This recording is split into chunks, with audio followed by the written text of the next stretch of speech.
Muy bien, empezaremos entonces la clase.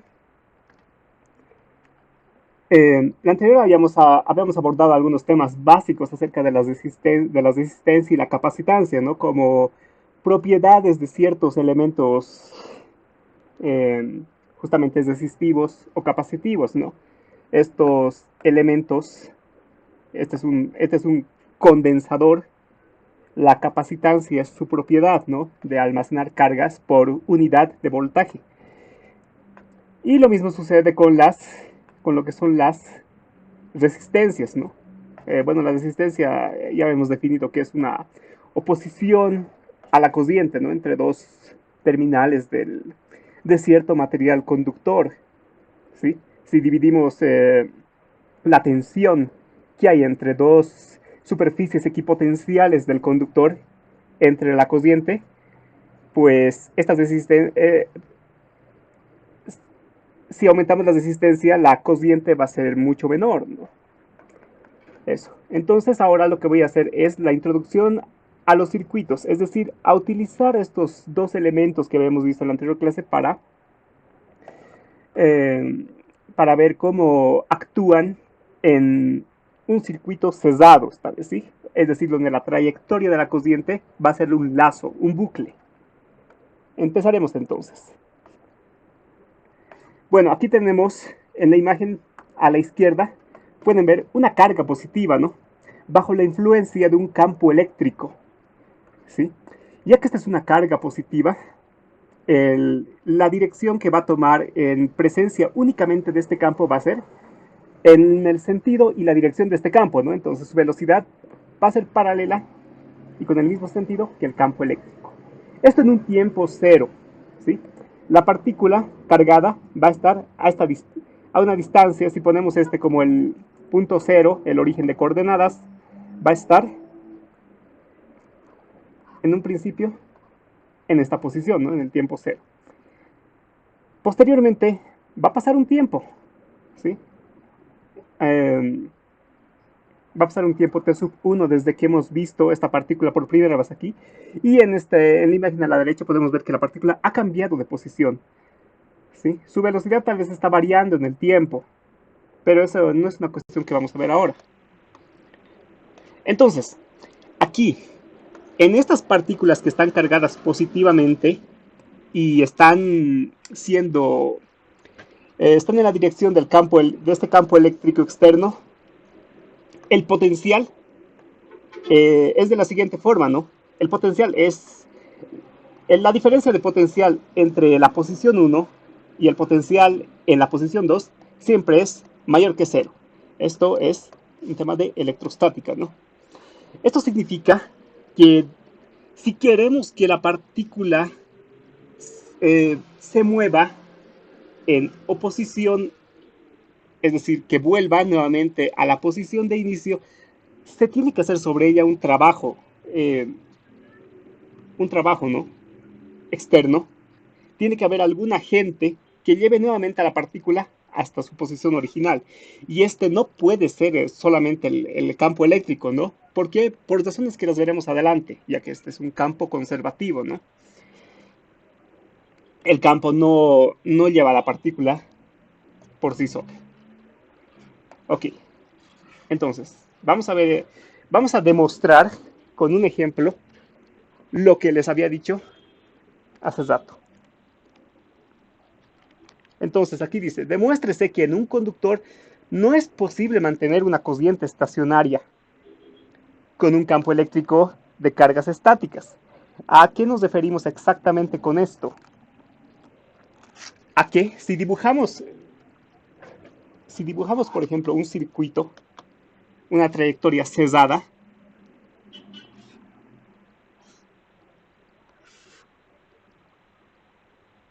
¿no? Pónganse, por ejemplo, que la partícula está aquí, ¿sí? Inicialmente, y queremos que avance esta trayectoria, que este sea el primer camino, toda esta, toda esta recta. Este que sea el segundo camino.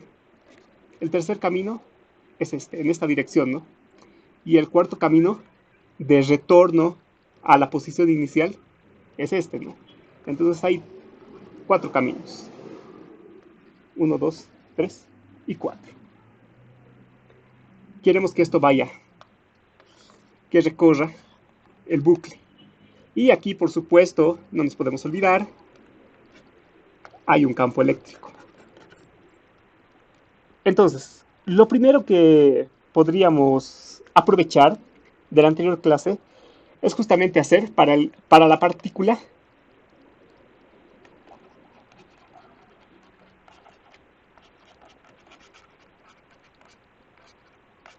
si esto se llama Q, por ejemplo, una carga Q.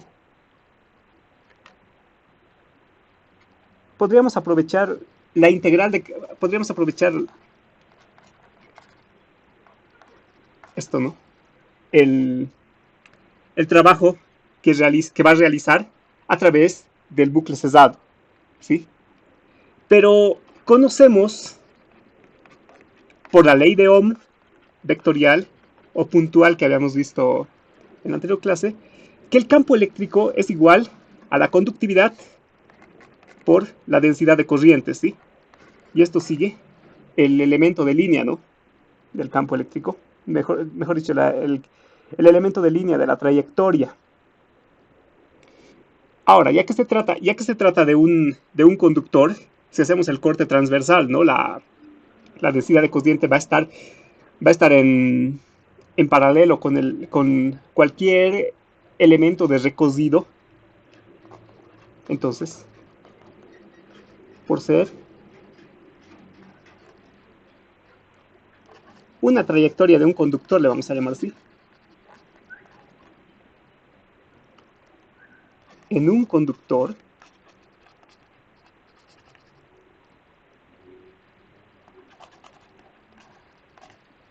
y estamos suponiendo, ¿no? Aquí, por ejemplo,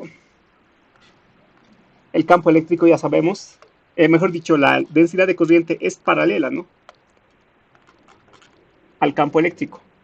Y si la trayectoria está entonces paralela al campo, a la densidad de corriente, en el mismo sentido, entonces esta multiplicación escalar simplemente es J de L, ¿no?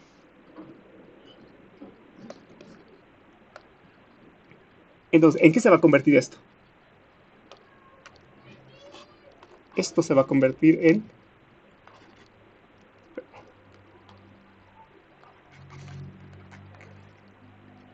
J de L. Y ya que J es independiente, ya que este es un conductor y esto se define como la cociente por unidad de área, entonces es independiente de la trayectoria. Si, por ejemplo, tenemos una trayectoria que va, en este caso, en este camino de... A ver, le voy a poner aquí, digamos, 0L. Simplemente va a ser la integral de dl, ¿no? De 0 a L. Esto tal vez debía hacerlo para las cuatro trayectorias, ¿no? No una por una. Esta es una integral de línea.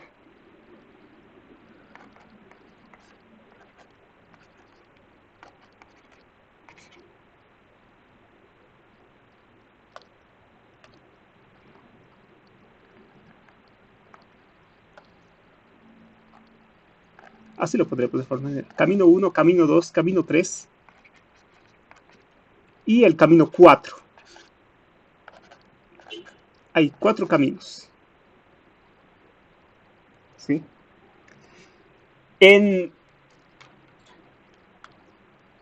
Véase que en el camino 2, la trayectoria, cualquier elemento de la trayectoria va a ser perpendicular al campo eléctrico, ¿no? Que es justamente es proporcional a la densidad de corriente. Entonces aquí sabemos de métodos que esa trayectoria en 2 y en 4 va a ser 0, ¿no?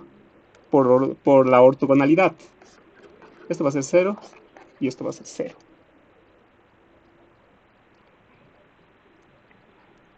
0. ¿Qué más tenemos aquí? Bueno, solo nos queda el camino 1 y 3.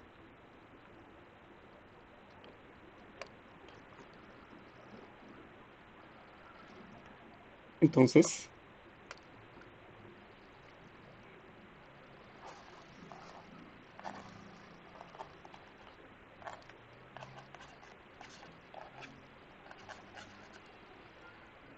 ¿sí? Entonces, ¿qué más podemos apreciar aquí? Que en este caso, en el caso del camino 3, por ejemplo, ¿cuál sería el producto escalar entre J y el elemento de línea? Nótese que, nótese que este camino de línea de 3 está en sentido contrario, ¿no? A J. Por tanto, esto va a ser menos. Vale la pena anotar eso, ¿no? En el camino 3,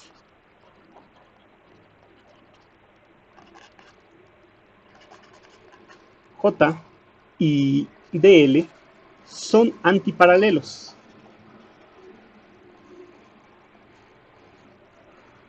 Entonces esto tiene un signo menos.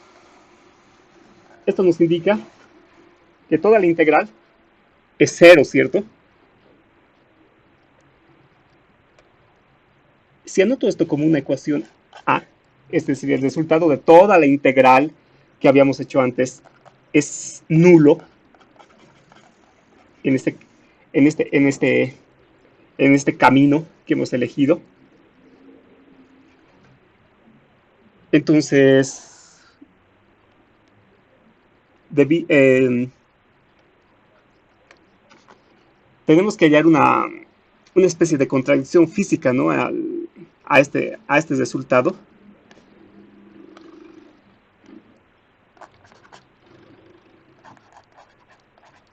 Por otro lado,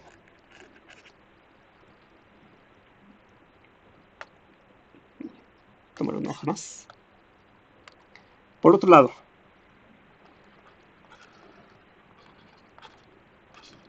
JDL, perdón, si habíamos dicho que esto es igual a esto, para un, para un camino en específico, y J, en el caso de un conductor, aquí le voy a anotar, para un conductor,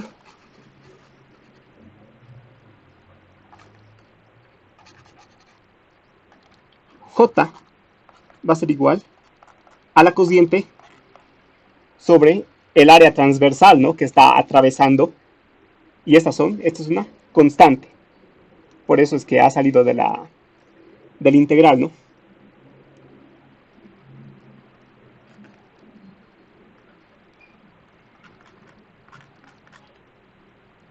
Y esto de aquí es válido para, este integral es válido para cualquier decosido, ¿cierto? Si lo pongo L ahí. Ahora, ¿a qué nos recuerda esta parte de aquí?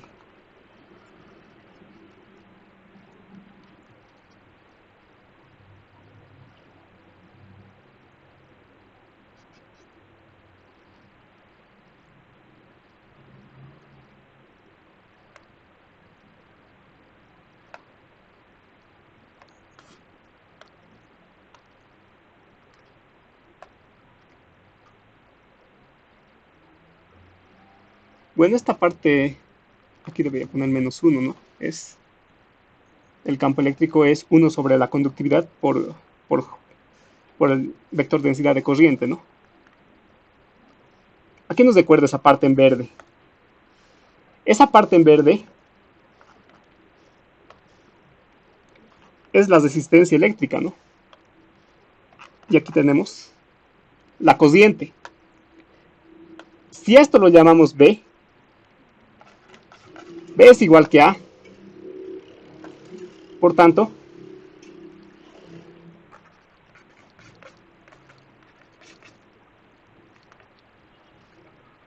B es igual que A, por tanto, 0 va a ser igual a R por I. La resistencia no puede ser 0 para que se cumpla esta igualdad. Lo único que puede ser 0 entonces es la cociente.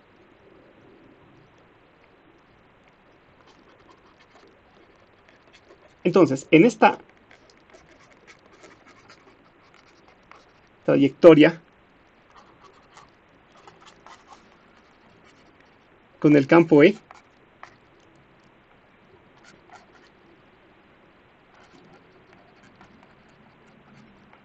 la cociente se anula. ¿Qué implica eso? Que no podemos mantener la cociente estacionaria aquí. Si no hay cociente, entonces no hay un movimiento, ¿no?, de cargas o un movimiento de portadores de carga en realidad, ¿no?, en el circuito. No hay movimiento, entonces no podemos, no se puede establecer un circuito cesado ahí, en, en esa trayectoria.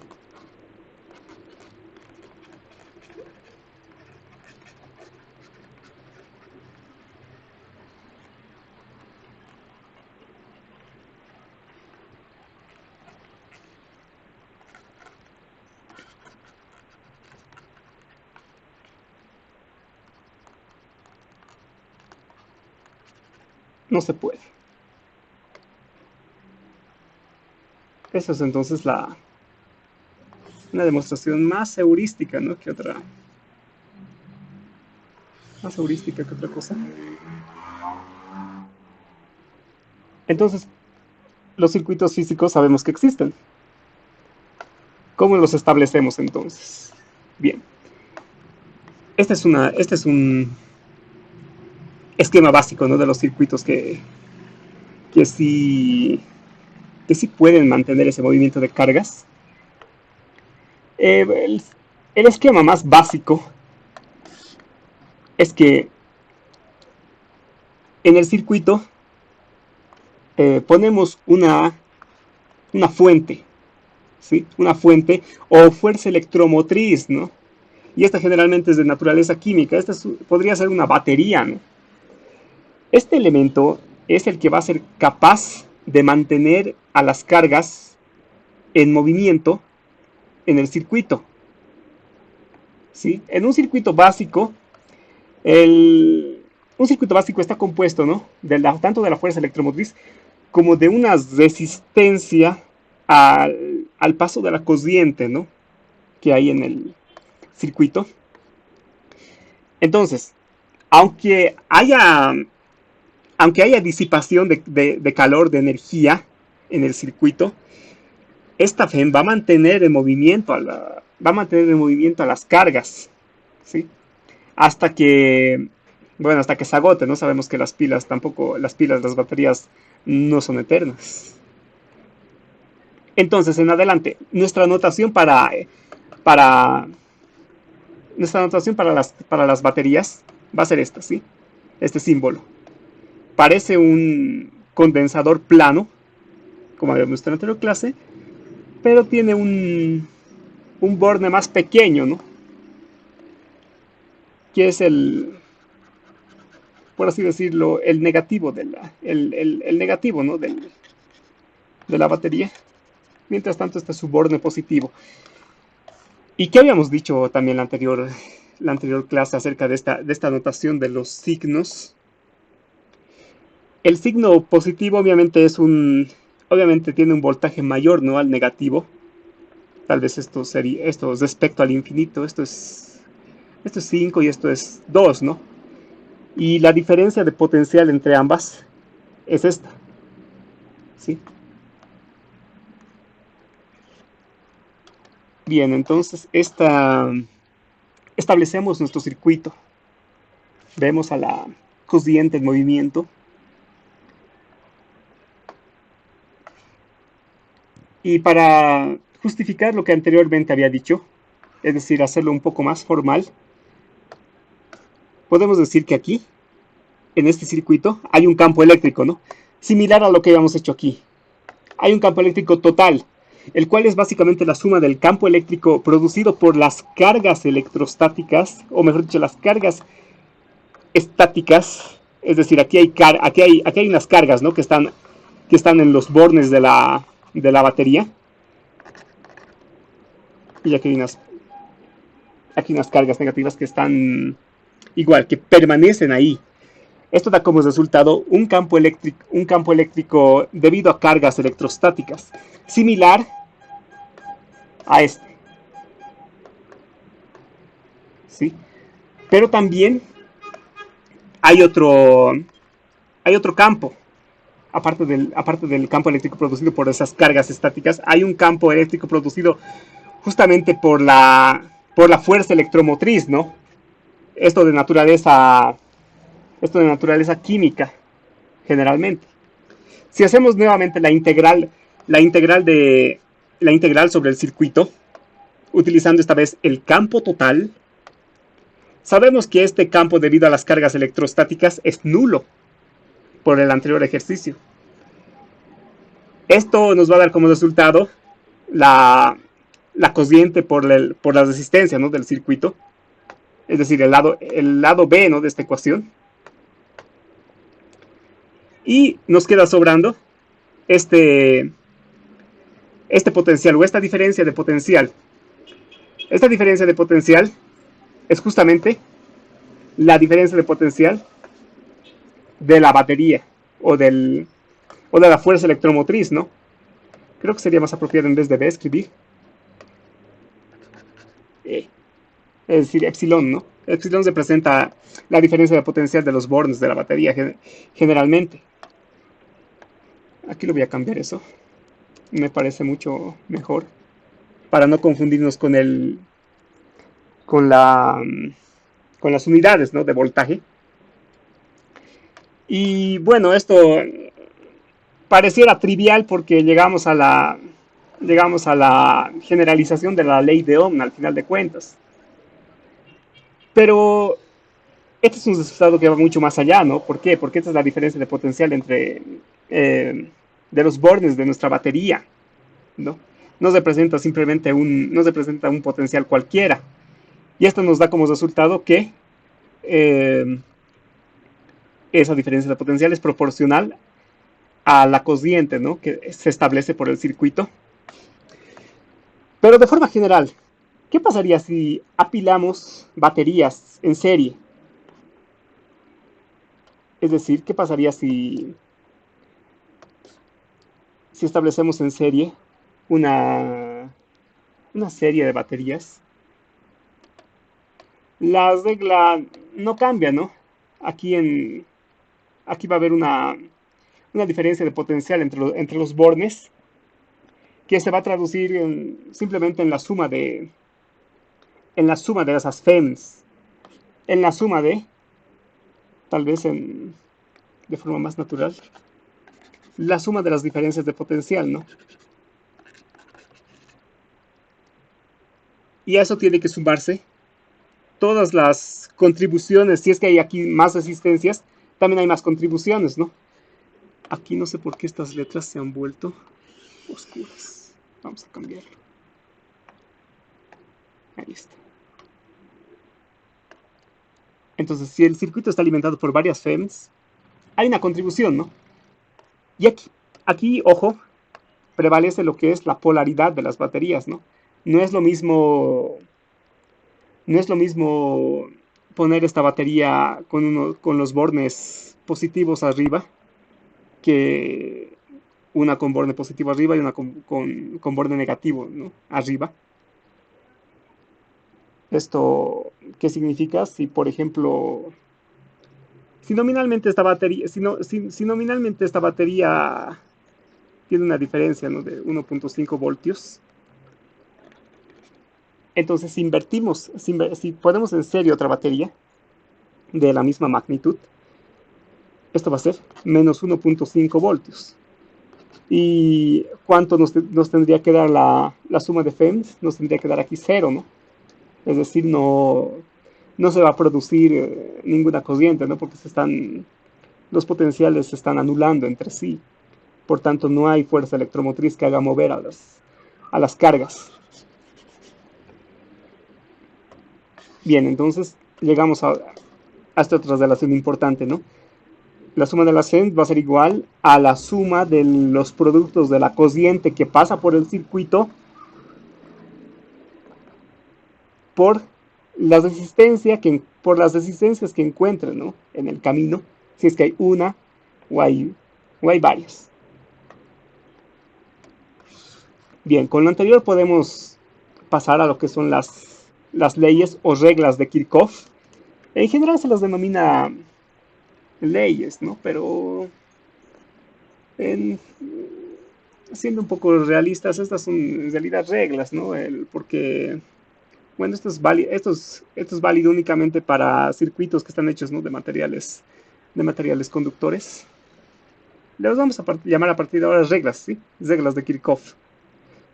Entonces, antes de definir esto, vamos a establecer dos conceptos importantes. Uno, lo que es una malla. ¿Qué es una malla? Lo que habíamos visto anteriormente. Lo que habíamos visto desde aquí, ¿no? Es una trayectoria cesada por donde van a circular las cargas, ¿no? Pero hay que hacer una aclaración en un momento. Vamos a hacer una aclaración sobre esto. ¿Y qué es un nodo? Un nodo es una intersección, un punto en esta red donde se intersectan tres o más componentes. ¿A qué me refiero con componentes? Baterías, resistores y demás, ¿no? Aquí rápidamente puedo hacer una visualización. ¿Qué tal una resistencia así? Una resistencia así. Aquí hay una FEM, ¿no? Esta intersección de estos elementos es lo que se llama un nodo o nudo también, ¿no? En algunos textos sabe aparecer. Es lo mismo. De todos modos, debo utilizar la palabra nodo a partir de ahora. Entonces, vamos a la primera regla de Kirchhoff, que es la regla de las mallas o de los voltajes. ¿Qué nos dice esta regla? Utilizando justamente la ecuación anterior 2.2, la suma de las FEMS o de las fuerzas electromotrices que hay aquí, la suma de las diferencias de voltaje de las baterías, va a ser igual a, como aquí hay una suma de productos de corriente por resistencia, y que esto es igual a la caída de voltaje que hay entre cada resistencia. Entonces esto simplemente se resume en que la suma de las fuentes electromotrices va a ser igual a la suma de las caídas de tensión en cada resistencia, ¿sí? La diferencia de voltaje que hay entre los bornes de cada resistencia se denomina caída de tensión. En la nomenclatura, ¿no? Si tenemos uno, dos o tres o varias resistencias, la regla sigue siendo la misma. ¿Sí? Va a ser igual a la suma de todas las tensiones que hay en la malla. ¿Sí? Ese es su enunciado. Ahora sí hay que hacer una aclaración bastante importante. Cuando nos referimos al sentido de la corriente, a este sentido de la corriente, por ejemplo, este sentido se considera positivo, ¿no? Cuando la trayectoria de estas corrientes va desde los potenciales mayores hasta los potenciales menores. Sin embargo, nosotros sabemos que esto ocurre solamente en aquellas cargas que tengan, como habíamos visto en un principio, que tengan carga positiva, ¿no? Se cumple esto, que las cargas naturalmente van desde los potenciales mayores a los potenciales menores. Pero en un circuito cuyos cables, cuyos componentes son esencialmente conductores, lo que se mueven no son cargas positivas, ¿no?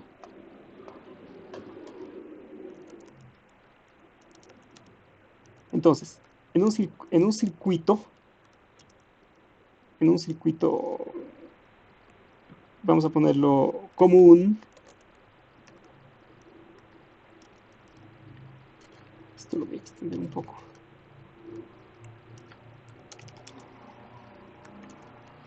Lo que se desplazan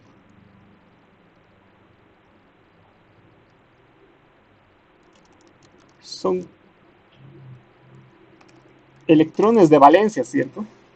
Que habíamos en química. Electrones de valencia que podría considerarse como electrones libres, ¿no? Sobre la superficie, en los metales. Estos son los elementos que están circulando por el circuito. Y estos electrones no van en este sentido, ¿no?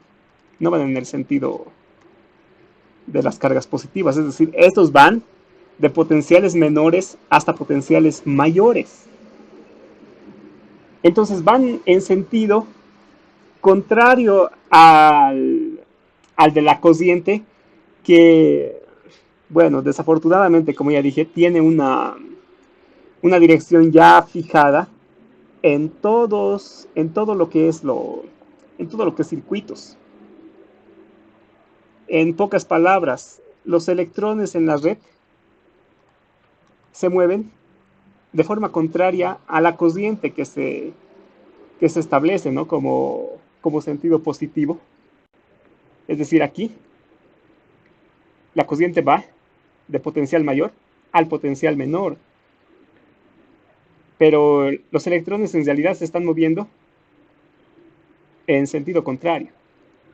Sí, eso es, bueno, ha sido un infortunio, ¿no? Y eso se recalca en varios textos de esta naturaleza. Bien, entonces vámonos a la segunda ley o regla, que es la regla de los nodos o de las corrientes. Vamos a volver hasta atrás, ¿sí? Hasta lo que era la corriente.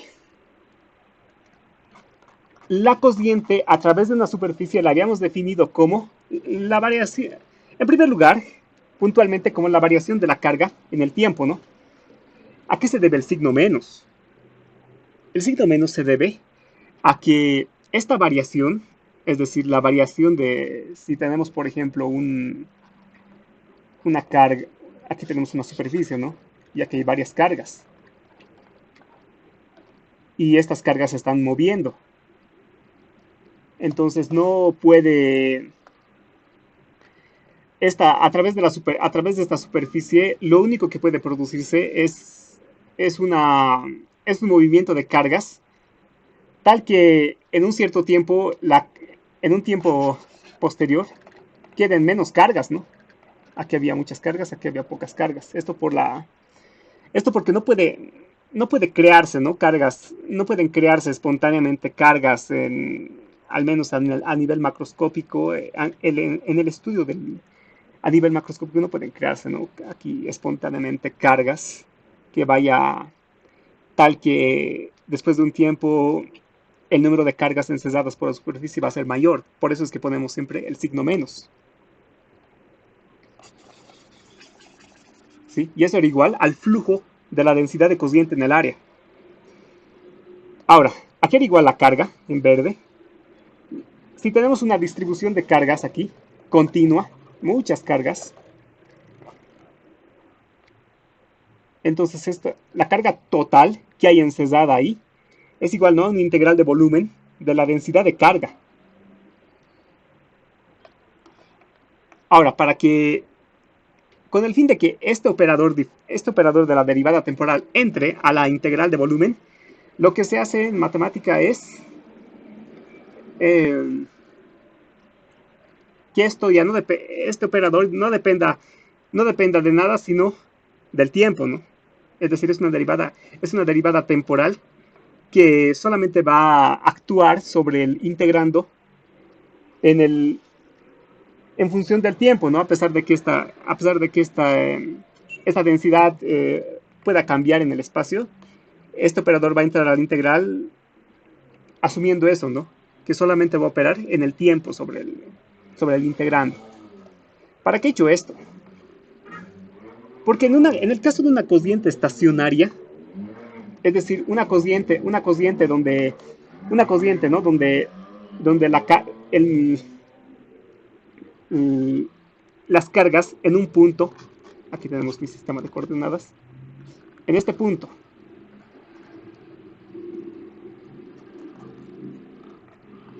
La cociente en R sea constante, ¿no? Es decir, que aquí pase un igual número de cargas. Las cargas, por ejemplo, así se están moviendo. En intervalos iguales de tiempo, la cociente no va a cambiar, ¿no? Eso en un conductor ya hemos visto que se cumple de forma, en primer lugar, de forma experimental. Es decir, estamos empezando con los hechos.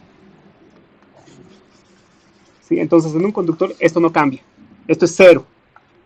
Entonces, la integral de superficie sobre todas las superficies que pueda haber aquí es cero. ¿Sí?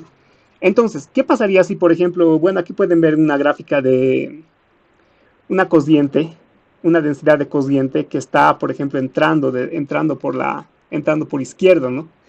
Y hay tres ramificaciones, es decir, se está dividiendo esta densidad de corriente y está saliendo por áreas, ¿sí?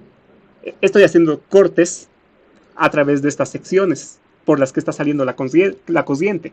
Ahora voy a hacer la integral de superficie sobre esas áreas, ¿no? Sobre las que están saliendo las densidades de corriente. Y aquí, por ejemplo, en primer lugar veo, en este caso, en el caso de la primera densidad de corriente, que su dirección es opuesta al elemento de superficie, ¿no? En cambio, en estos otros tres, eh, las normales por convención en la integral de área siempre son positivas hacia afuera, ¿no? Están en dirección y sentido iguales, ¿sí? 2, 3 y 4. Aquí está en sentido negativo, por eso es que estoy poniendo aquí un signo menos, ¿no? En el primero y un signo más en los que siguen. Ahora, haciendo lo que había hecho antes en la demostración, donde estaba esto, ¿no?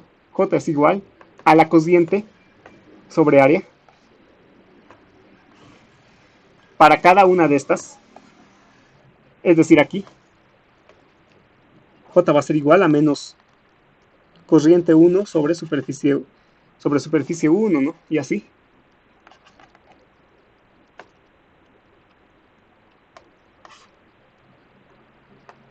Todo esto se traduce en que la en que la en que en que la suma de las cocientes que van a atravesar este nodo, ya habíamos dicho, ¿no? Lo que es un nodo, el inicio de una ramificación. Al atravesar un nodo, la suma de las cocientes ahí, que entran, que salen, es cero. Pero lo que es usual de expresar es que la suma de las cocientes entrantes va a ser igual a las cocientes salientes. Esto es más intuitivo, ¿no?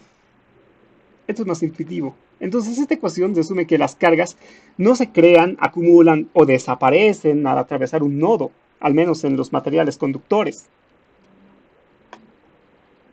Bien, entonces vayamos a lo que es la disposición en serie y paralelo de los elementos que habíamos estudiado antes. Ya habíamos visto entonces las leyes de Kirchhoff. Vamos a estudiar en este momento la disposición en serie y paralelo y después vamos a hacer los ejemplos para complementar la clase de hoy, ¿no? Bien, entonces la disposición en serie y paralelo. Para el caso de las resistencias, ¿qué pasa cuando hay resistencias en serie? Vamos a utilizar la regla de las mallas que habíamos visto en 2.3. La suma de las la suma de FEMS va a ser igual a las caídas de tensión, ¿no? Sobre las resistencias. Ahora, ¿qué tal si en este circuito, que está conformado por varias resistencias en serie con una FEM, queremos saber entre estos bornes A y B, es decir, entre todo esto, lo que está en azul, ¿cuál sería la resistencia equivalente?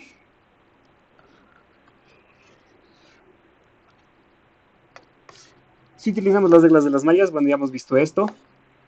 Ahora, ¿qué pasaría si aquí nuestra FEM por la ley de Ohm es igual a corriente por justamente por esta resistencia equivalente? Y cada una de las caídas de tensión va a ser igual, ¿no? A la corriente que atraviesa el circuito por su resistencia correspondiente, ¿no?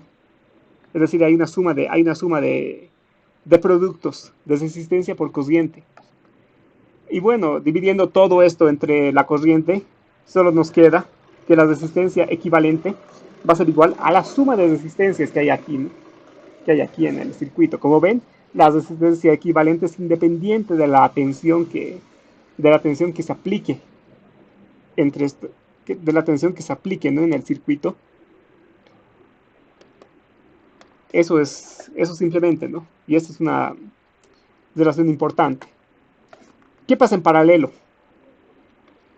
Aquí se aprovecha la cualidad de que, por ejemplo, si establecemos otra vez el circuito, y esta vez hay resistencias que comparten en el nodo superior, por ejemplo, comparten el mismo nodo, en este caso A. ¿Y por qué todo esto es un solo nodo?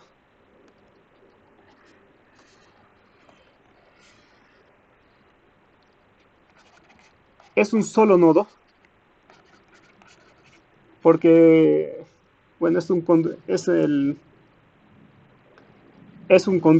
primer lugar porque es el circuito es conductor, ¿no? En este nodo el potencial respecto a otro potencial de referencia es el mismo en cualquier punto.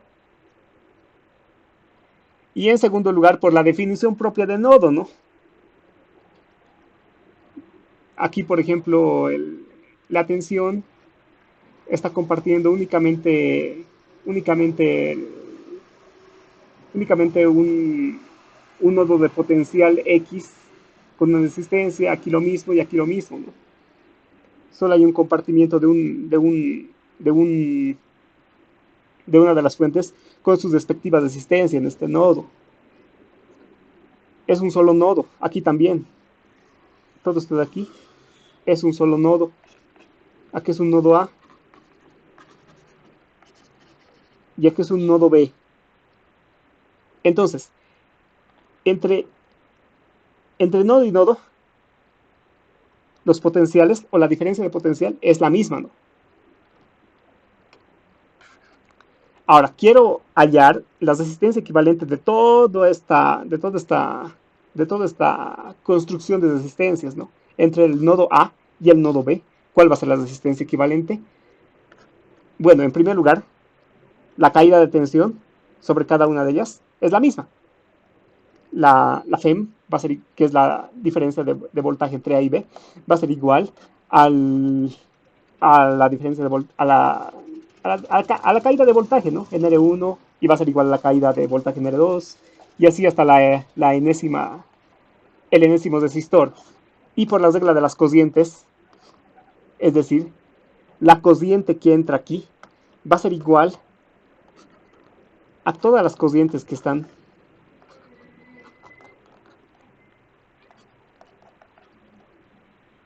aquí, que están atravesando cada una de las resistencias, es decir, I va a ser igual a I1 más I2 más I3.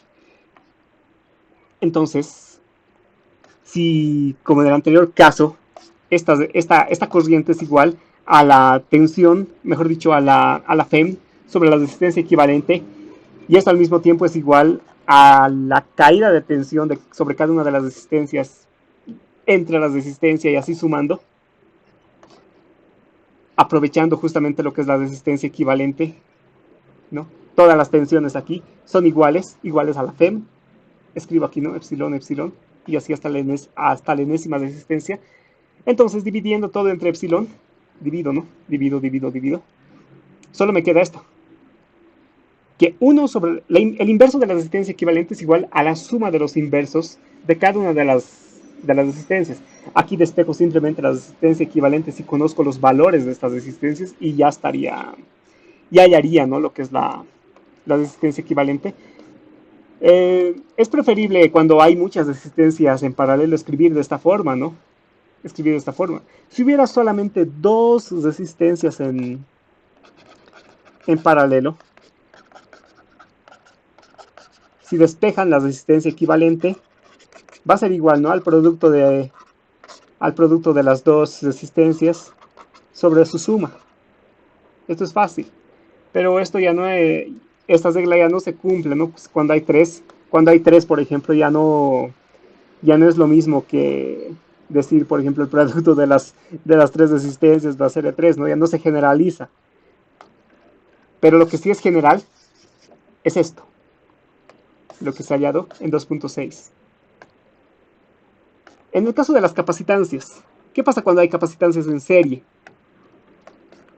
No hay una capacitancia 1, capacitancia 2, hasta la capacitancia enésima, conectadas a una FEM. Lo que se sabe de electrostática es que una vez que se conecta una diferencia de potencial a, a una de las placas de la capacitancia, se va a inducir una carga, se va a acumular una carga, ¿no? En esta placa. Y esa carga va a inducir en la que sigue una carga de distinto signo, ¿no? Y esta carga de distinto signo a su vez va a inducir otra carga de distinto signo, esta vez positivo, en la otra placa y así hasta hasta la última capacitancia, ¿no? Hasta el último capacitor. Entonces, la carga en cada una de los bornes positivos o negativos de todos nuestros condensadores en serie va a ser la misma. ¿Y qué pasaría si yo quiero saber entonces la capacitancia entre, como antes, ¿no? La resistencia, en el caso de la resistencia en serie? Si yo quiero saber cuál sería el equivalente a todas estas capacitancias si solo conectara una capacitancia, cuál sería ese equivalente entre, entre, este, entre esos puntos A y B, este equivalente? Por el anterior argumento sabemos que tiene que tener también eh, entre sus placas una carga, una carga igual, ¿no? Al de los elementos que lo componen. Bien, entonces, por la conservación, en primer lugar, por la regla por la primera regla de Kirchhoff, la suma de los, bueno, en este caso sí, por la suma de las FEMs, ¿no? Que tiene que ser igual a la suma de caídas de tensión en cada uno de los componentes. Y como sabemos que el voltaje o la diferencia de potencial para un elemento capacitivo es igual a su carga, esto de aquí, ¿no? Es igual a la carga que acumula el condensador sobre su capacitancia. Entonces, para todos los elementos, esto se repite y sabemos que en cada uno de los elementos la carga es la misma. Entonces, hay un montón de cargas aquí, similares. Y si establecemos la capacitancia equivalente como la carga que se induce sobre, sobre la FEM propiamente dicha, yo reemplazo, ¿no? Esto de aquí sería carga sobre capacitancia equivalente, la reemplazo aquí.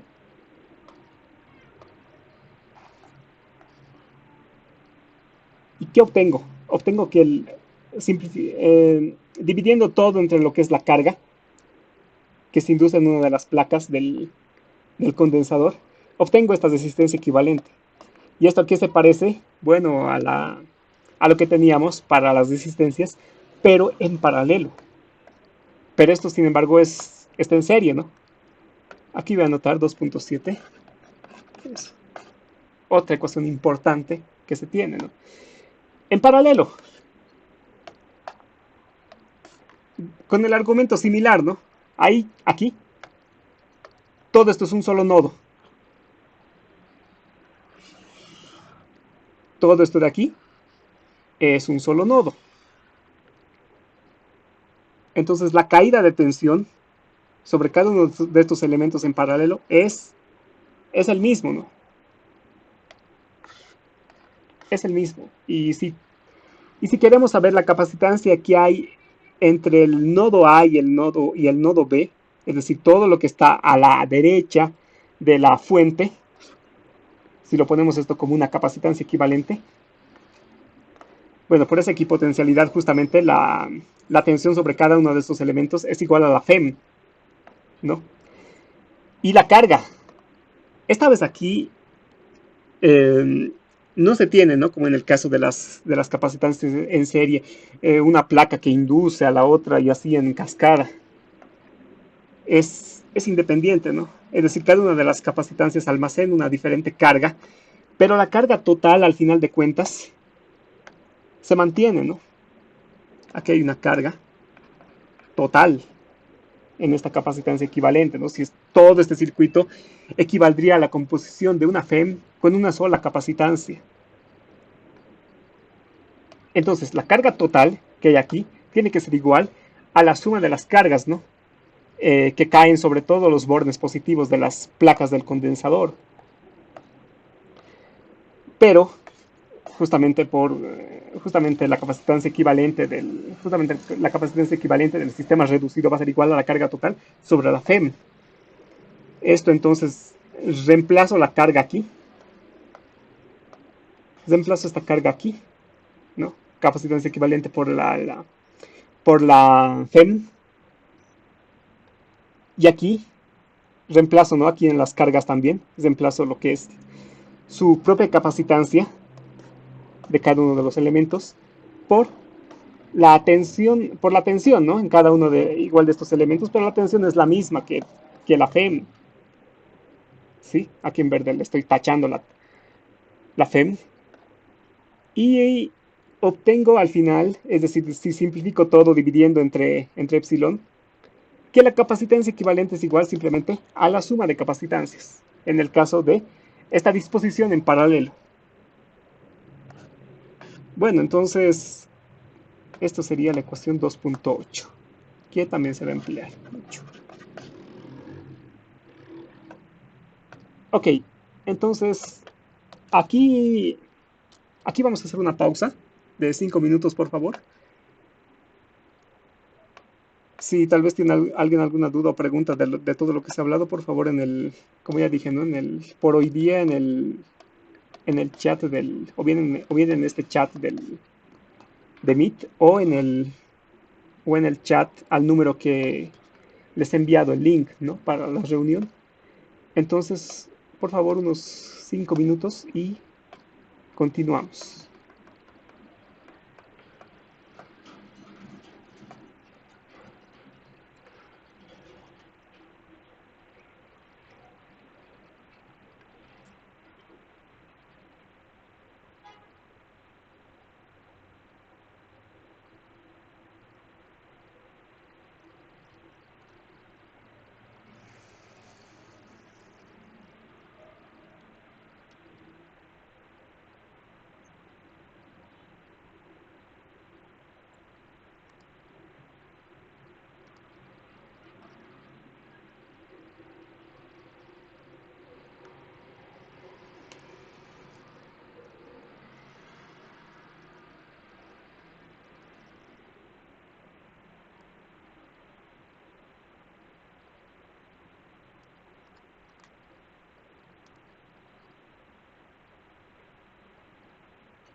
Bien, entonces continuando,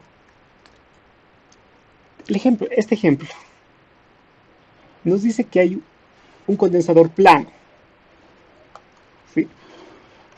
Tenemos un condensador plano con un espacio dieléctrico vacío en el medio. Y ahora vamos a incrementar el tamaño de las placas, perdón, la separación de las placas. Vamos a triplicar, ¿no?, esa distancia. Si aquí había una distancia inicial, aquí 3 veces la distancia. El área no cambia, se mantiene. Esto en principio tendría que tener una capacitancia distinta, ¿no? Yo lo voy a llamar C'. Entonces, ¿cuál debe ser en el inciso A? El cambio en el área, esta es un área prima, ¿no? Un cambio en el área, para que esta capacitancia se mantenga constante o sin cambios. C tiene que ser igual a C'. Sabemos para el capacitor plano,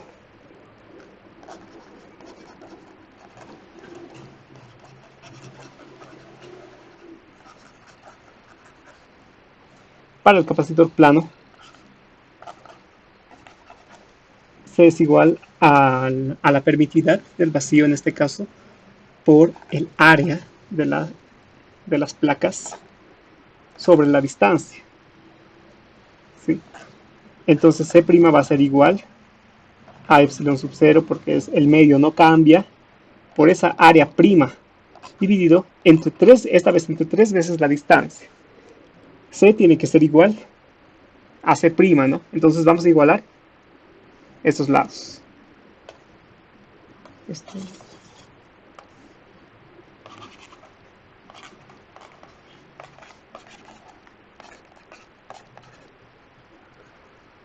Entonces la pregunta nos decía, ¿cuál será ese factor de área que se debe modificar?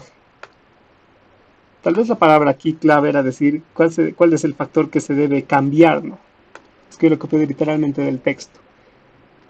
Si A' es, por ejemplo, un factor, no sé, una razón R por el área original,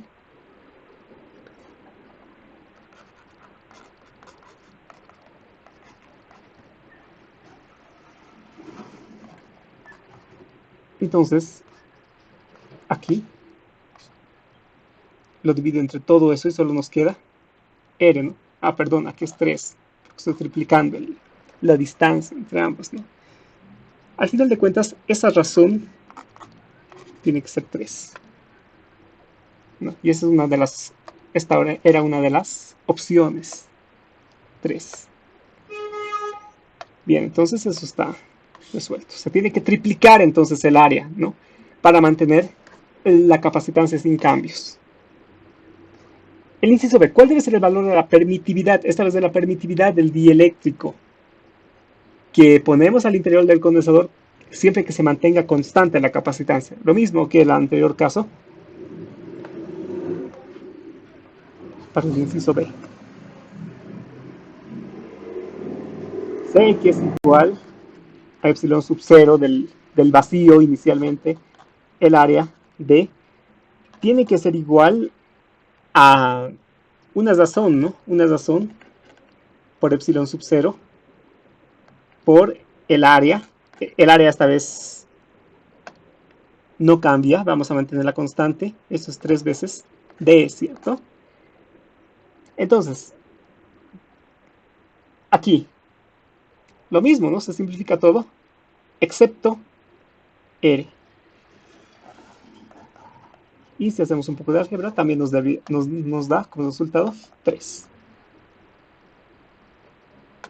¿Sí? Entonces, ya sea para el área o la permitividad, si la distancia se triplica y queremos mantener la capacitancia constante sin cambios del mismo dispositivo, tenemos que triplicar o bien el área o bien la permitividad del medio, ¿no?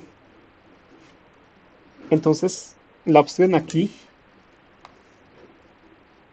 era esta y la opción válida aquí era esta. Ese estaba bastante sencillo. Ahora, ¿qué pasa con la capacitancia de un sistema de dos láminas planas donde no son paralelas en primer lugar? ¿Por qué? Porque si la primera placa inferior es paralela al suelo, al horizonte, esta segunda placa, la superior, tiene un cierto ángulo respecto de ese nivel, ¿no? Un ángulo tita. Nos pide hallar cuál será la capacitancia de ese sistema. Bueno, están cargados uniformemente, ¿no? Para ángulos pequeños. Son láminas cuadradas, ¿no? Es decir, tienen los mismos lados. A, A y una distancia D entre ellas.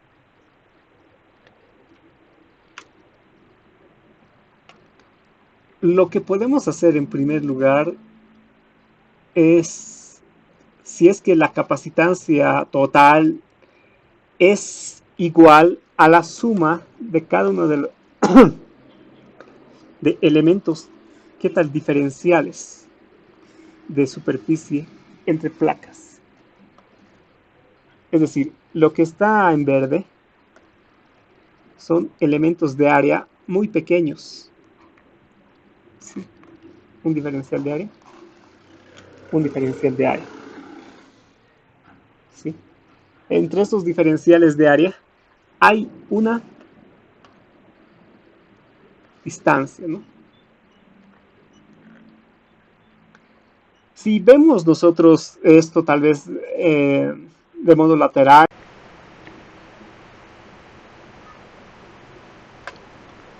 muy bien, entonces el segundo ejemplo de la parte práctica vamos a hallar la capacitancia de un sistema de dos láminas planas que son en primer lugar conductoras, ¿no? Pero no son paralelas. ¿Por qué? Porque una de ellas forma un ángulo tita con respecto al horizonte, la otra está perfectamente alineada con el horizonte, es paralela al suelo.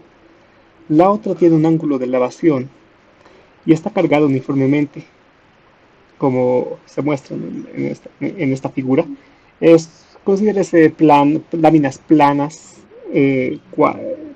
cuadradas, ¿no? Es decir, de lado igual, y están cargadas uniformemente.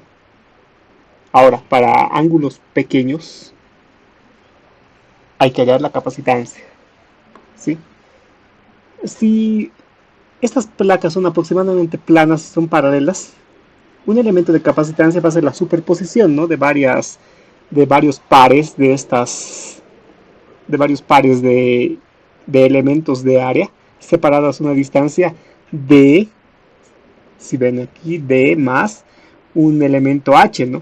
Aquí está, aquí esta es una vista lateral, ¿no? Del problema. Lo que está en verde es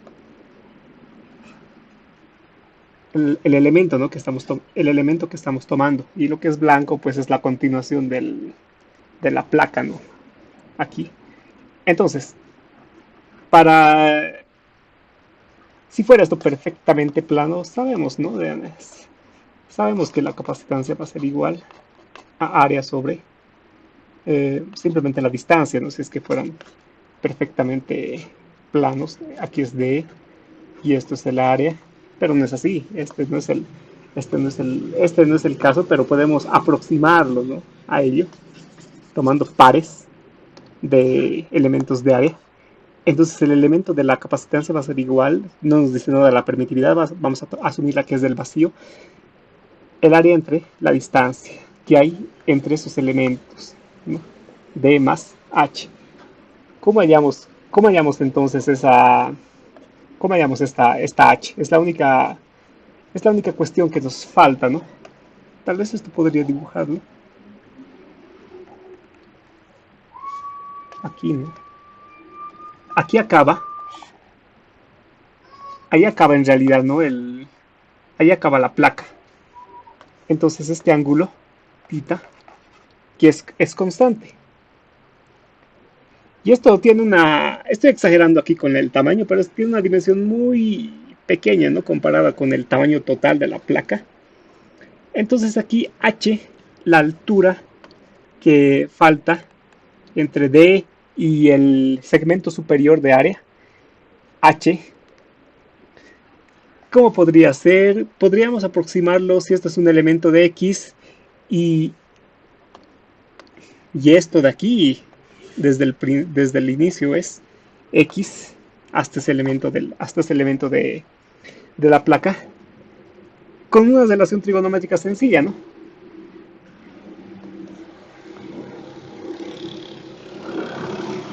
H va a ser igual a si si el lado de este triángulo es el lado adyacente es X y el lado opuesto es H, simplemente va a ser X por la tangente de θ, ¿cierto?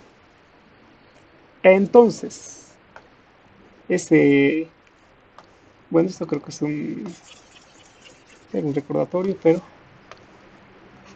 ese elemento de capacitancia entonces simplemente va a ser sub 0, el elemento de área, D más X tangente de θ. ¿A qué es igual el elemento de área? Bueno, ya que estas placas tienen un, tienen un lado conocido, A, entonces el elemento de área, lo que está resaltado en verde, simplemente va a ser el ancho A por no el espesor, sino el, el ancho por uno de sus lados, ¿no? Que en este caso simplemente es un elemento de X.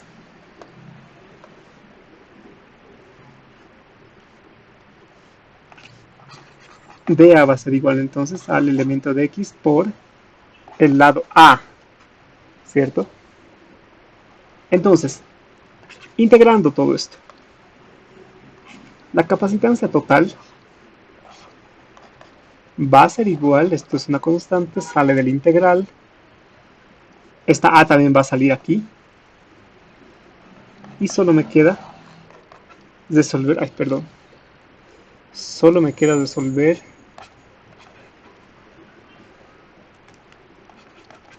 esta integral.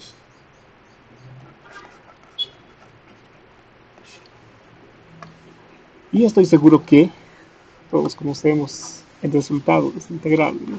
En primer lugar, x de dónde a dónde tiene que ir, si aquí es 0, va a abarcar hasta a.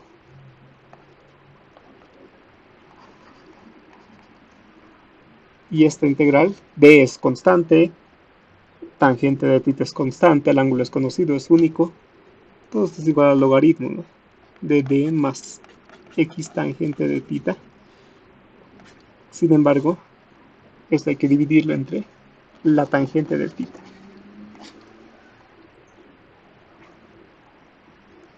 Y los límites van desde a hasta 0. A menos 0 va a ser por propiedades de logaritmos.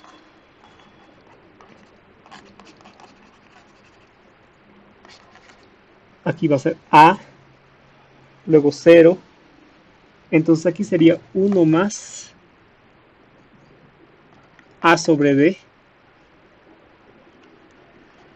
tangente de θ.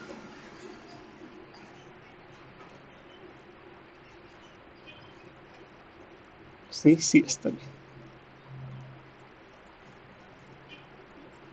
Ok, entonces nos pide hallar para ángulos pequeños. Para ángulos pequeños,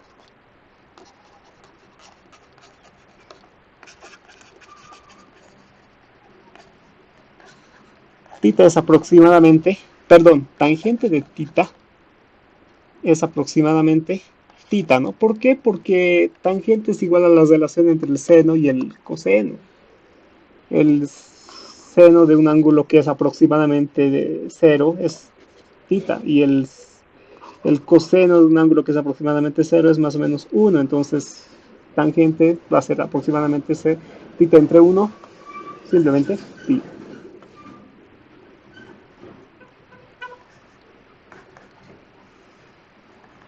Entonces, esto es aproximadamente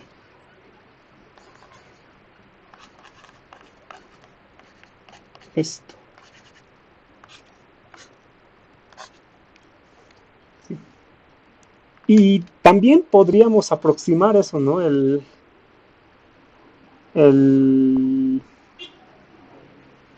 podríamos aproximar este logaritmo desarrollado en series de potencias, ¿no? ¿Cómo?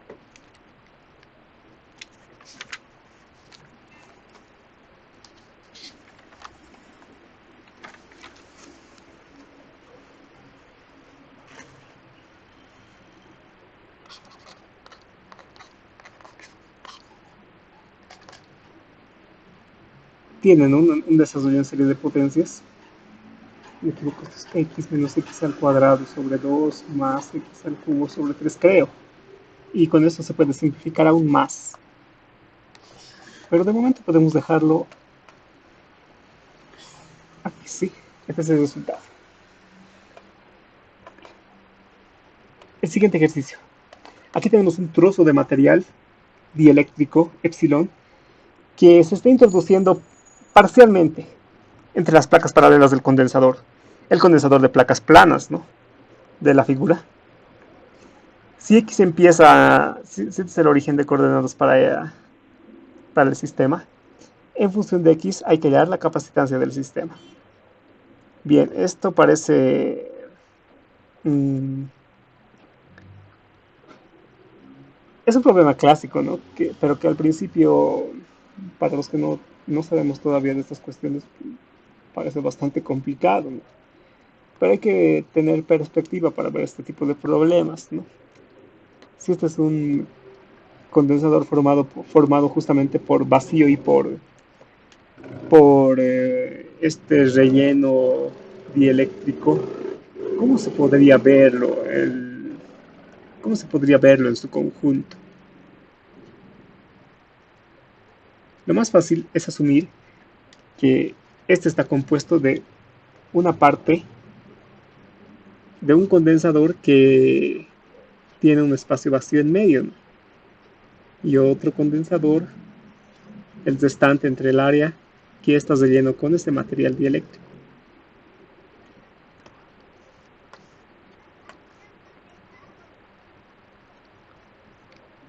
Entonces, el esquema es más o menos este, ¿no?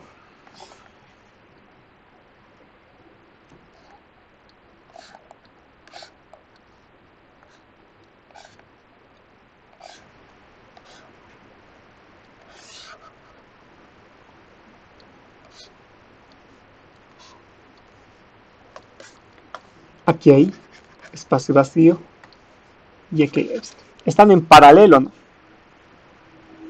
Es como si estuvieran en paralelo. Ahora, a medida que el material dieléctrico se va introduciendo hacia la izquierda, las áreas obviamente van a cambiar, ¿no? Están cambiando de esos condensadores, pero siguen siendo ambos de placas planas.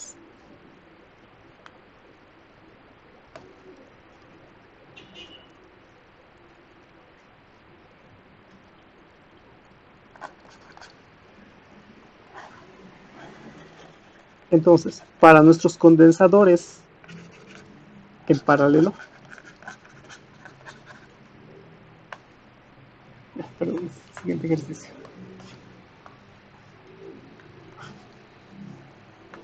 Nuestra C equivalente va a ser igual a C con el dieléctrico más C por ese, pero C con el vacío más con el dieléctrico, ¿no? Y esto es igual a un área que está cambiando, la distancia no cambia, esa distancia es A, ¿no? Eso permanece constante. Puedo ponerlo aquí un A1 más epsilon A2 y esa distancia entre sus placas tampoco cambia. ¿Cómo hallo A1? Esto lo dejaré como ecuación A para facilitar el problema. ¿Cómo cambia A1?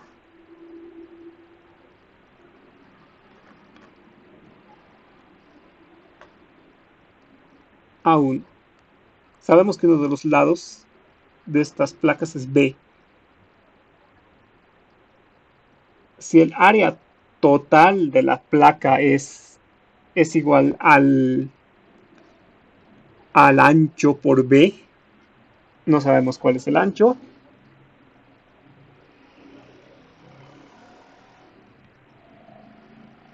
entonces tendríamos el área total, ¿no? Pero en este caso, aquí no me dice nada que si es cuadrado, que si es rectángulo, ¿no? Aquí lo voy a poner en lado C. A C por B sería el área total, ¿cierto? Pero en el caso del vacío, en el caso del espacio vacío, el lado sería simplemente B menos X, ¿no? B menos X por C. Este espacio por C.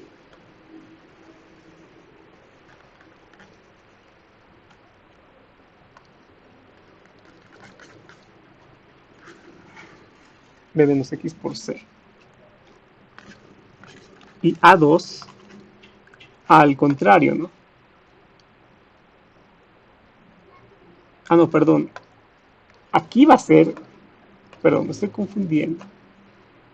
El área 2 es esto de aquí.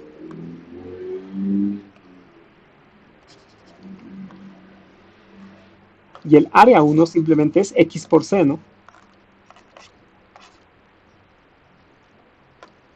Esta X por C.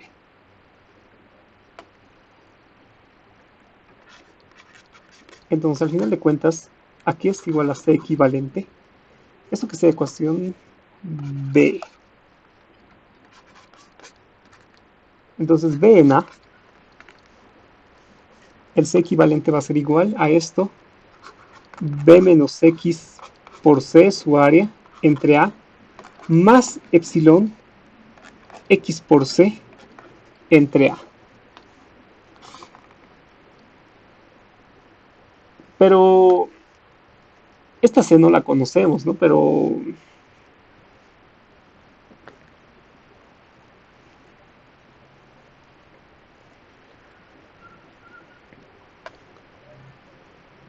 ¿qué tal si, bueno, ¿qué tal si tenemos un área conocida?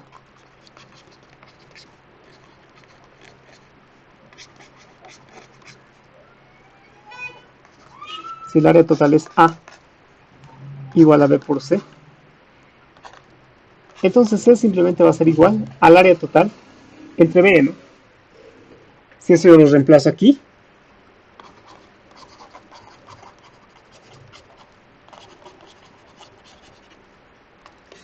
si yo reemplazo eso ahí, esa C lo voy a factorizar, adelante, A también,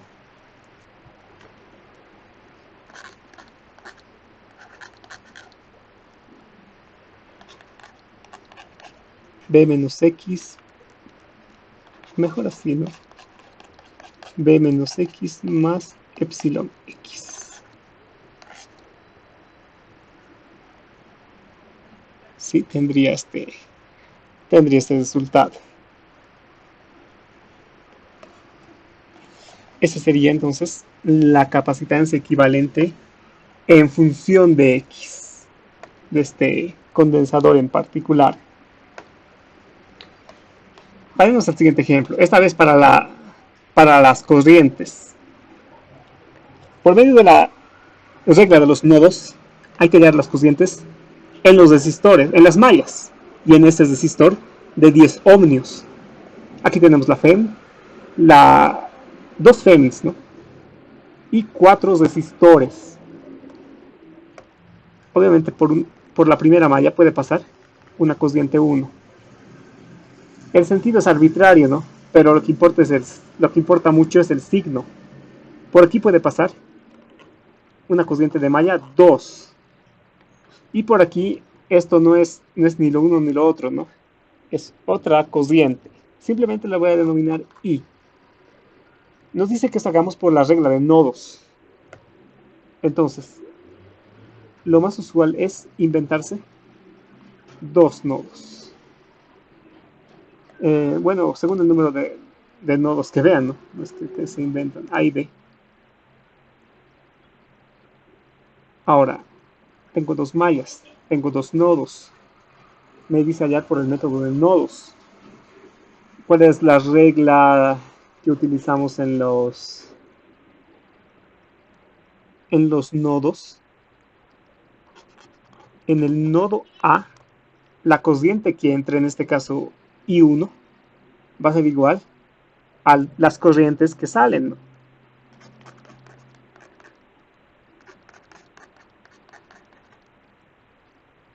I1 va a ser igual a I más I2.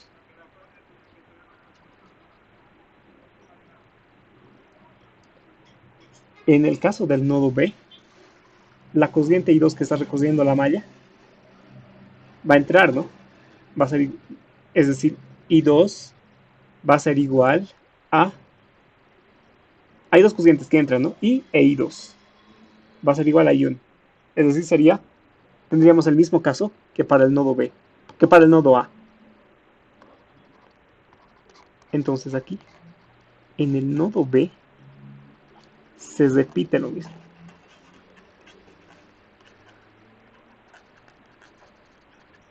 Entonces es un... No, no tiene sentido, ¿no? Tratar en el nodo. Voy a prescindir de ese nodo. Muy bien, entonces, ¿qué pasaría si solo tengo una ecuación, ¿no?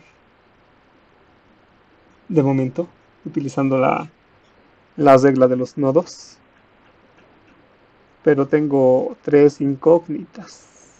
¿Cómo tengo las otras incógnitas? Como bien me dice el problema y me sugiere, como consejo, que tomemos uno de estos nodos como referencia, como el nodo con potencial nulo. ¿Por qué?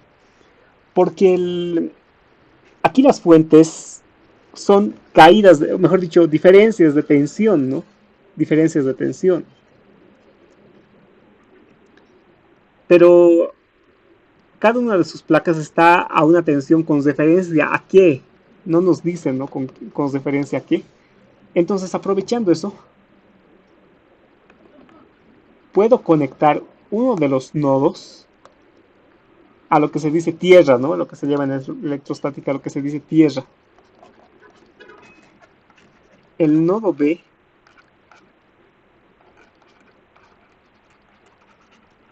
se conecta a tierra. Es decir, en el nodo B va a haber un potencial cero.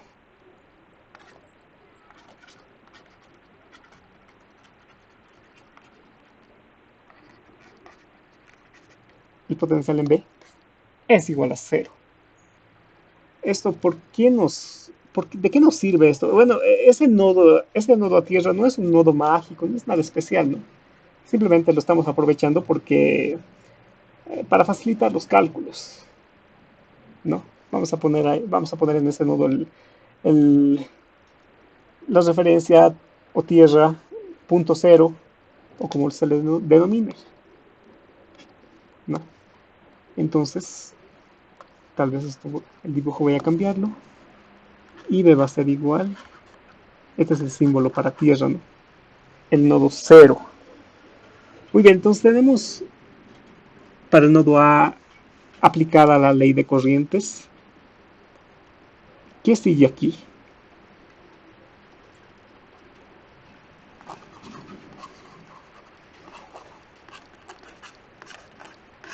Por la ley de Ohm,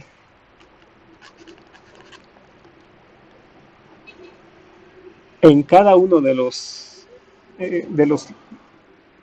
de esta, ¿cómo diríamos? En cada uno de estos lazos, ¿no? Entre A y B. Hay tres. A, B.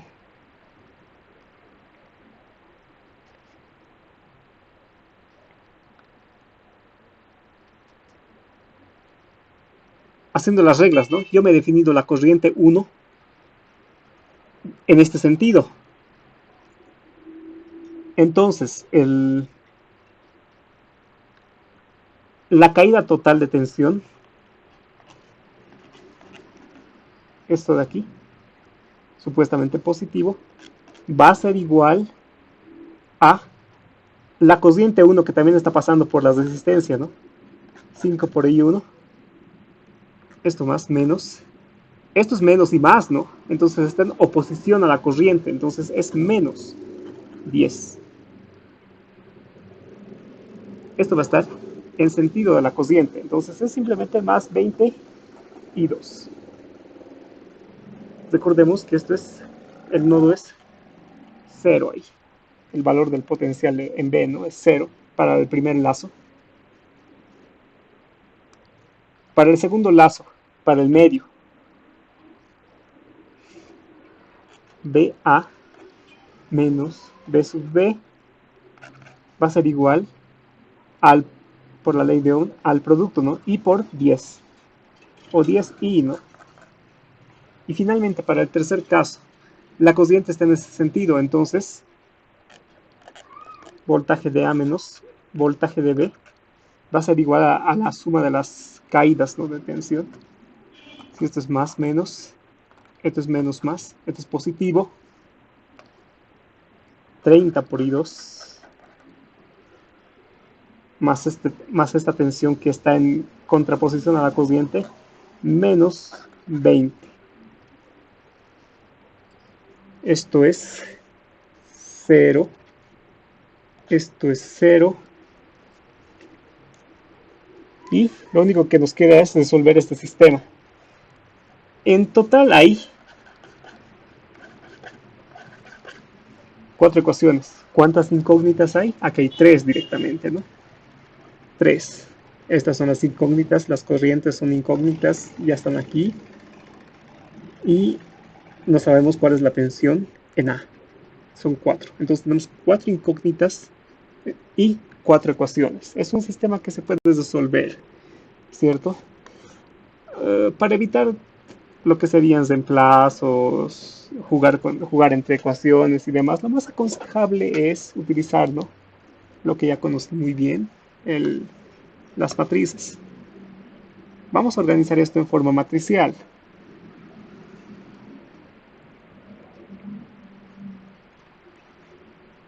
Todas las variables voy a llevarlas a la izquierda y todo lo que no tenga que ver con variables, como estos elementos independientes de voltaje, a la derecha. Aquí mismo para facilitar. I1 menos I2 menos I, le voy a poner aquí, más 0 por BA es igual a 0. Así es, ¿no? En la ecuación B, aquí sería menos B sub A, aquí está el B sub A, ¿no? Todo lo demás lo voy a llevar, lo que son variables, lo voy a llevar a la izquierda. Aquí entonces aparece menos 5 y 1. Aquí es I1 también. En realidad esto se suma, ¿no? Menos 20, tendría aquí menos 25 y 1. Que nos viene, lo demás es 0, ¿no? 0 y 2, 0 y es igual, en este caso, a menos 10. Ecuación C, BA positivo. Y va a pasar al otro lado con menos, entonces sería menos 10i. 0 y 1, 0 y 2. Aquí no hay términos independientes, 0. Aquí en la ecuación de 4. Aquí sería menos 30 veces i2. Aquí sería menos 20, ¿no? En el independiente, y aquí habrían ceros. 0 y 1 más 0 y. ¿Cómo organizo esto matricialmente? ¿A qué equivale todo eso? Puedo organizarlo así, ¿no? Voy a ver los coeficientes de las variables. Las variables van a formar un vector columna que está multiplicado a la izquierda por una matriz de coeficientes de las variables. Entonces aquí sería, por ejemplo, 1, aquí sería menos 1, 0, aquí sería menos 25, 0, 0, menos 1. Aquí sería 0, 0, menos 10, 1. Y aquí sería 0, menos 30, 0, 1. Esa es una matriz.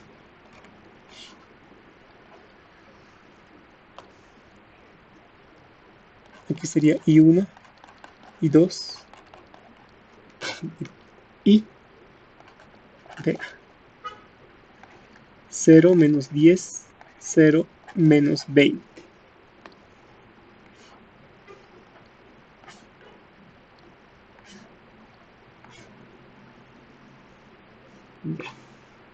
Lo que me interesa es esta matriz. Esto es un vector de incógnitas, ¿no?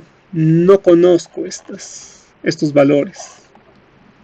Esto conozco y esto conozco. Todo esta matriz de aquí, puedo ponerlo una matriz A.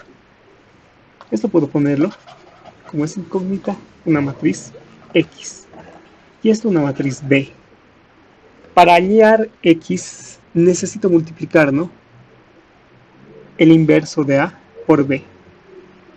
El resultado va a ser otro vector columna de 4 filas y una columna. Entonces voy a llevar esto a otra página.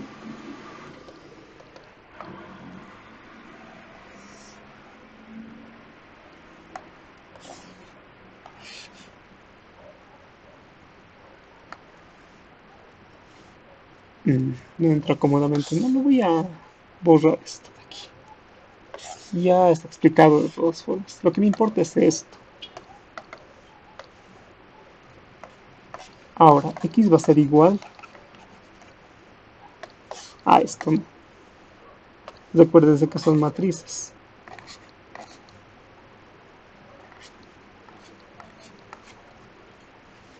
Ustedes hayan con una calculadora o lo que tengan a disposición la inversa de A.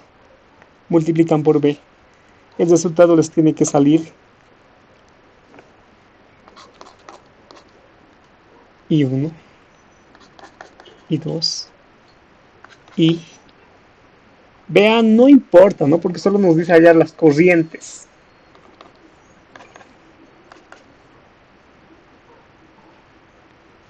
I1 les tendría que salir 0,46 amperios. I2 les tendría que salir, el texto voy a ver,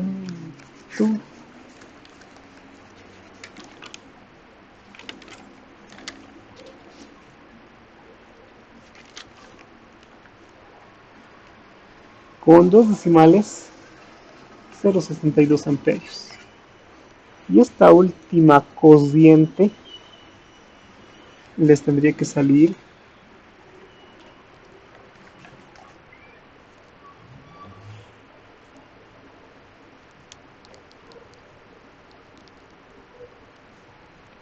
0,16 amperios.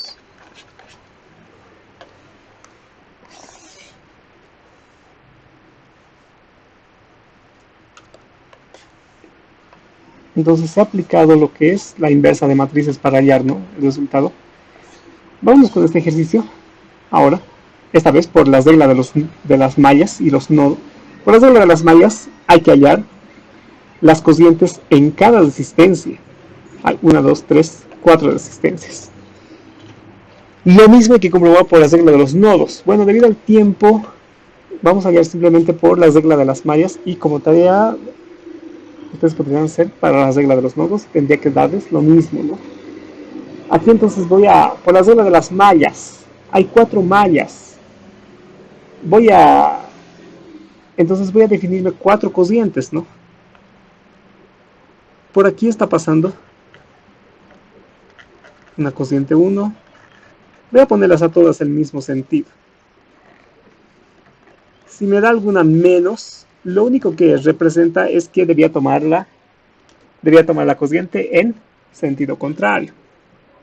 ¿Sí? Nada más. Ok, entonces empezaremos esto por mallas. Por regla de mallas.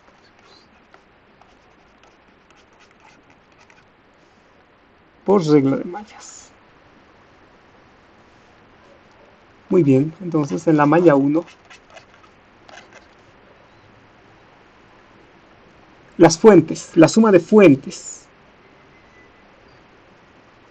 La fuente igual a...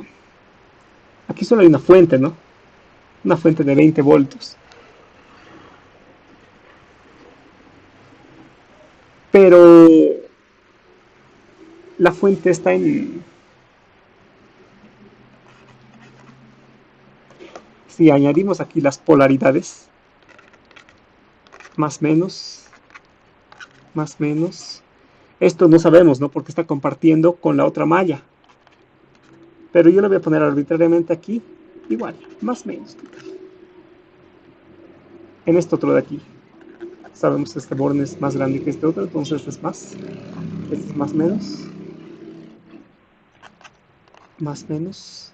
Esto también está compartiendo con otra malla. No sabemos cuál va a ser el sentido de la corriente. Entonces arbitrariamente yo voy a poner aquí más menos. En la malla 1 entonces,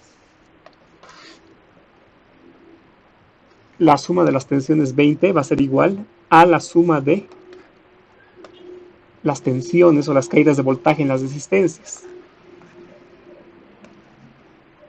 Aquí va a ser I1 por 30 más, aquí ya que esto no es parte exclusiva de esta malla, no sabemos, ¿no? Qué corriente pasará por esta malla.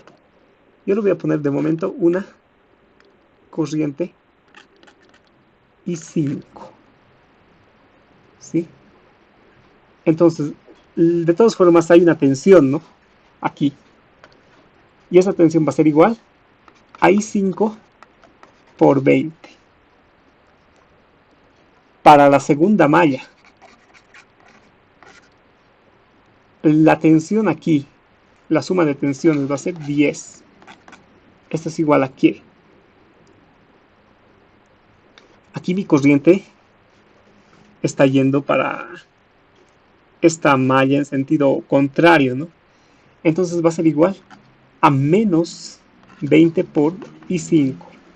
Y en esta malla también, en esta resistencia también, ¿no? Está en sentido contrario a la corriente, entonces menos 10 y 2.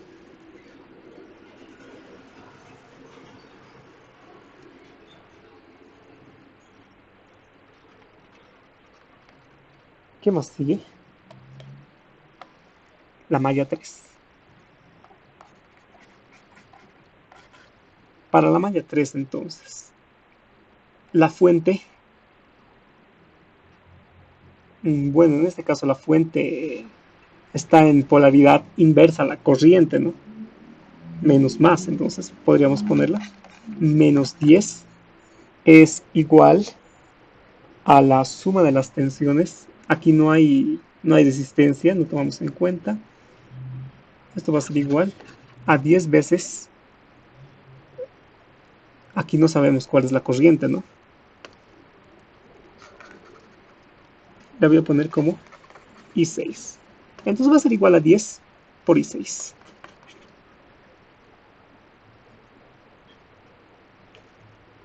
Aquí ya podemos hallar directamente, ¿no? Lo que es I6. I6 es entonces menos 1 amperio. Ya sabemos lo que significa menos. Simplemente un signo contrario al... perdón, un sentido contrario a la corriente que habíamos definido previamente. Y esto al mismo tiempo va a ser la corriente que atraviesa la resistencia de 10 ohmios. Entonces ya tenemos directamente una de las corrientes que queremos. Falta la malla 4.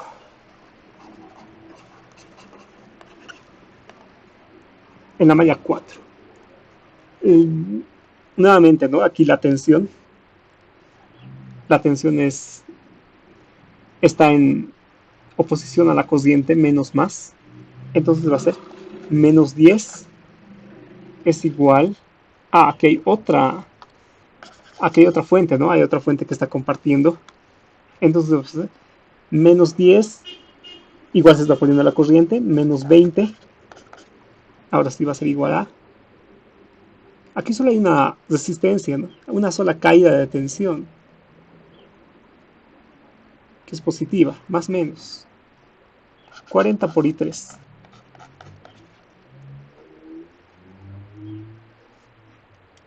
Perdón, aquí. I4.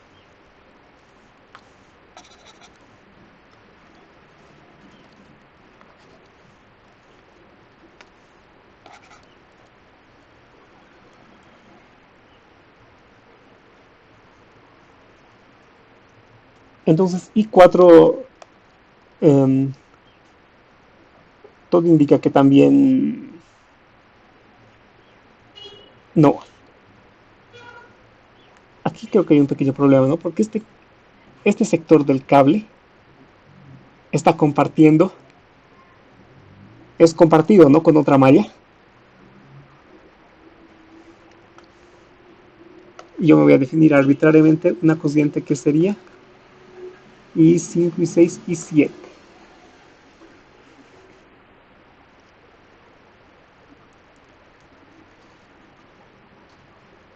Pero de todas formas, no hay una tensión ahí, ¿no? No hay una resistencia, entonces no podríamos tomarla en cuenta. Y aquí ya podríamos despejar rápidamente. Y 4, 30 entre 4, 3 cuartos, 0,75, ¿no? Menos 0,75. Otra vez el signo. Esta es igual a la corriente que circula por la resistencia de 40 ohmios.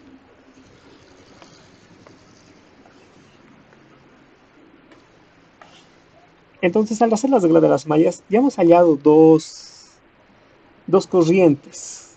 Nos falta la corriente I2. No, en realidad la corriente I5, ¿no? ¿Por qué? Porque la corriente I5 y la corriente I1. La corriente I1 atraviesa la resistencia de 30 ohmios y la corriente 5 atraviesa la de 20 ohmios. Voy a tomar ecuaciones. A, B, C, B. A, B, C, B.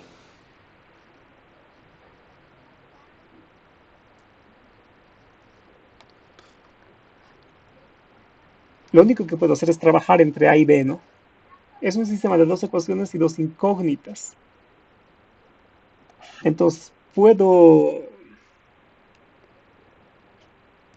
sumar directamente, ¿no? Si sumo directamente A y B, me deshago de I5. Esto con esto se va a sumar y se va a ir. Y aquí para I2, no, aquí todavía no tengo, ¿no? Lo que es, un momentito, I5, no tengo todavía lo que es una de las incógnitas.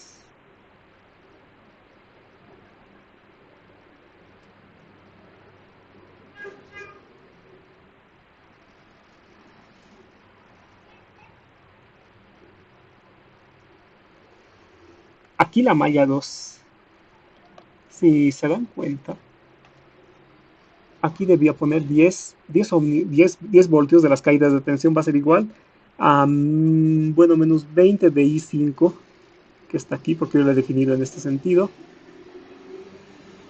En realidad aquí es I2, ¿no?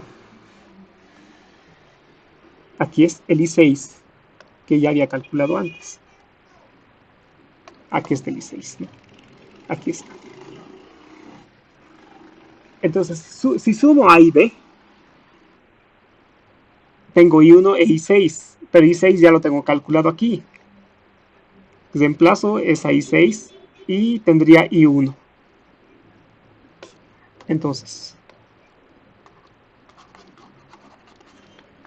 sumo A y B.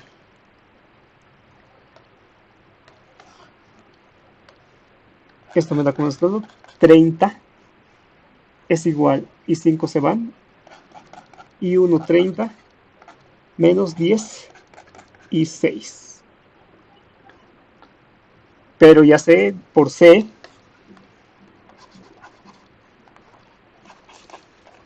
que I 6 vale menos 1 amperio. Aquí, aquí hay menos 1.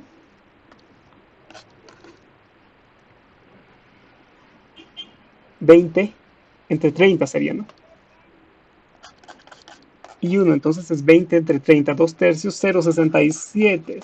No puedo poner amperios. Y y eso al mismo tiempo es igual a las resistencias, perdón, a la corriente que cae en la resistencia de 30 ohmios.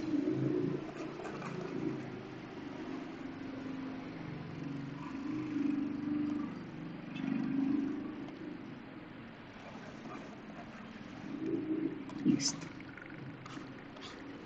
Ya tengo entonces. Me queda una última. La corriente que circula por la resistencia de 10 ya la tengo, de 20, esta.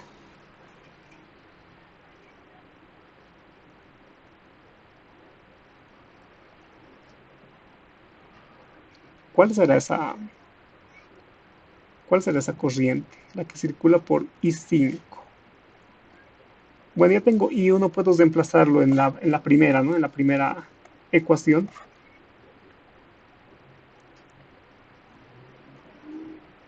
Y si lo reemplazo 0,67, los resto con esto. ¿Cuánto me da como resultado?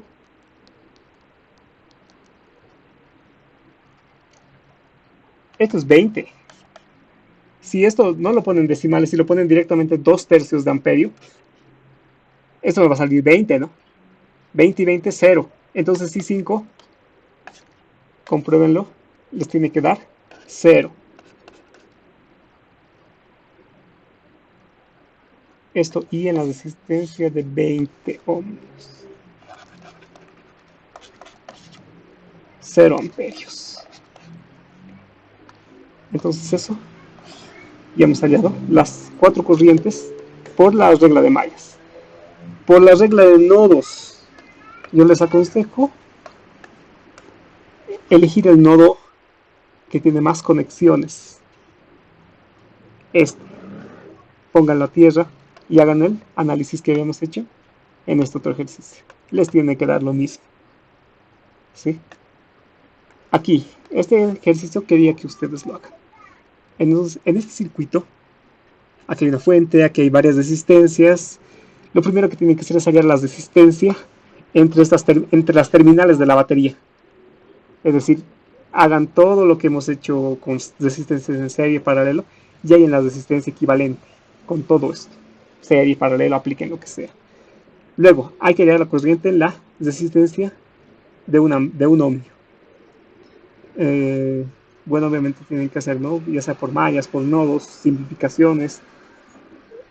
La corriente que va a atravesar por la resistencia de un ohmio. Y para el inciso C, la relación que hay entre las corrientes, de corrientes entre las resistencias de 15 ohmios superior y 15 ohmios inferior.